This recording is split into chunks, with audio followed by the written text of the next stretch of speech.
Hello అండి, మామిడి పళ్ళ సీజన్ వచ్చినప్పుడు ఒక్కసారైనా ఈ కాంబినేషన్ ఖచ్చితంగా ట్రై చేయాలి. అదేనండి మామిడి పళ్ళ రసం అండ్ పూరి. సో పూరి చేసినప్పుడు దానికి ఒక కర్రీ కూడా చేయాలిగా. ఆ కర్రీ ఏదో కాదు, ఆలూ బేసన్ అండి. చాలా మందికి ఈ కాంబినేషన్ ఇష్టం అండి. సో ఒక ఆథెంటిక్ ట్రెడిషనల్ కాంబినేషన్ తో నేను మీ ముందుకు వచ్చాను. సో రెసిపీ చూద్దాం పదండి. ముందుగా మనం మామిడి పళ్ళు తీసుకుందామండి. వీటిని మంచిగా కడగాలి. ఒక 4-5 టైమ్స్ ఖచ్చితంగా కడగాలి. 2 వెరైటీస్ ఆఫ్ మామిడి పళ్ళు తీసుకుంటున్నానండి. ఒకటి వచ్చేసి రసాలు అండ్ ఒకటి బ్యాంగన్పల్లి. మాక్సిమం బ్యాంగన్పల్లి చాలా టేస్టీ ఉంటది, ఎందుకంటే అందులో పల్ప్ ఉంటది కాబట్టి.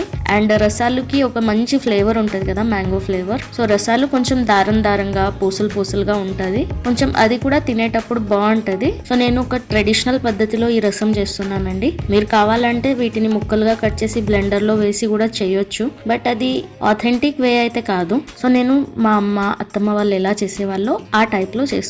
సో అందుకోసమని మామిడి పండుని పైనుండి ఇలా స్క్వీజ్ చేసుకొని దానిపైన ఉన్న తొడిమ ఉంది కదా, దాన్ని తీసేసి మ్యాంగోస్ ని ఇలా జ్యూస్ లాగా పిండాలండి. మొత్తం దాన్ని పల్ప్ తీసేయాలి. తీసేసి ఈ తొక్క అండ్ లోపల ఉన్న సీడ్ ఉంది కదా, మామిడి పండు సీడ్, అది కూడా ఇలా పిండేసి మనం ఇంకో బౌల్లో వేద్దాం. ఇలా అన్ని మామిడి పళ్ళు ఇలానే చేసుకోవాలండి. చేసుకున్న తరువాత ఇందులో కొద్దిగా వాటర్ పోసి మళ్ళీ ఒకసారి మొత్తం స్క్వీజ్ చేద్దాం. చూసారు కదా, ఇది హ్యాండ్ తో చేసేది కొంచెం పేషెన్స్ ఉంచుకోవాలండి. అండ్ ఇది చాలా పల్పీగా ఉంటదండి. బ్లెండర్ లో వేస్తే ఏంటి అంటే మొత్తం జ్యూస్ అయిపోతుంది కదా, ఈ టేస్ట్ డిఫరెంట్ ఉంటదండి. కొంచెం పల్పీ జ్యూసీ బాగుంటది. ఎప్పుడు అలా చేసుకునే కంటే ఇలా కూడా ఒకసారి ట్రై చేసి చూడండి. సో ఇప్పుడు ఈ తొక్కల్లో వాటర్ పోసాక ఇలా వాటర్ లోనే కొంచెం వీటిని స్క్వీజ్ చేయాలండి. ఇలా చేశాక తొక్కల్ని కడిగిన వాటర్, ఈ వాటర్ కూడా జ్యూస్ లోనే పోయాలి. సో అందు గురించేనండి నేను మామిడి పళ్ళని మంచిగా కడగాలి అని చెప్పింది. చూడండి, ఇప్పుడు ఈ జ్యూస్ మనది రెడీ అయిపోయింది కదా. ఇందులో తగినంత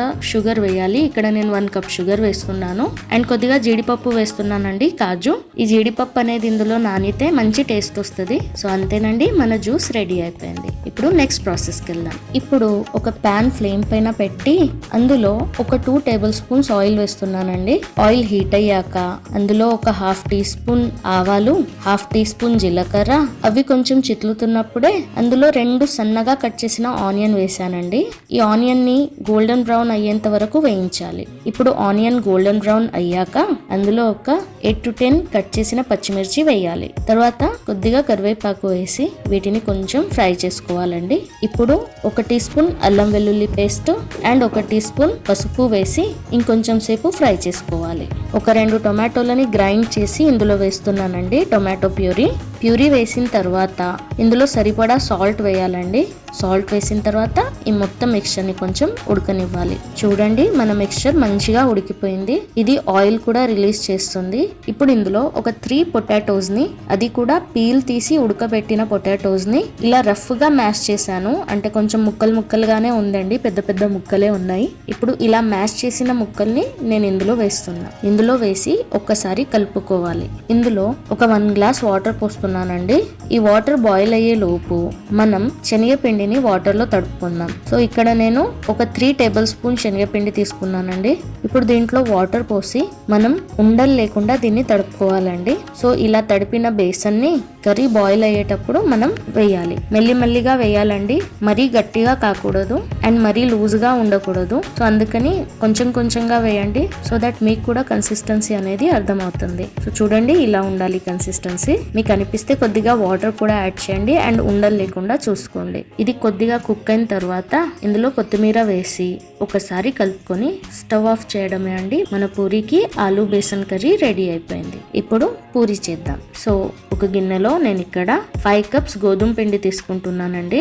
ఈ గోధుమ పిండిలో ఒక 1/2 టీ స్పూన్ సాల్ట్ ఇంకా కొద్దిగా వాటర్ పోస్తూ పిండిని మరీ గట్టిగా కాకుండా మరీ సాఫ్ట్ గా కాకుండా మిడిల్ లో తడుపుకుంటున్నానండి. పిండి మరీ గట్టిగా ఉంటే మనకు రోల్ చేసుకోవడం ఇబ్బంది, అండ్ మరీ సాఫ్ట్ గా ఉంటే అది ఆయిల్ చాలా పీల్చుకుంటది. సో అందుకనేసి మీడియం గా తడుపుకోవాలి. ఒక 5 మినిట్స్ దానికి మూత పెట్టేసి వదిలేయాలి. 5 మినిట్స్ తర్వాత కొంచెం పిండి తీసుకొని ఇలా బాల్ లాగా చేసి దానికి ఆయిల్ అప్లై చేస్తున్నానండి. చూడండి, నెమ్మదిగా ఇలా రోల్ చేసుకోవాలి. పూరీ సైజ్ లోకి రోల్ చేసుకోవాలి.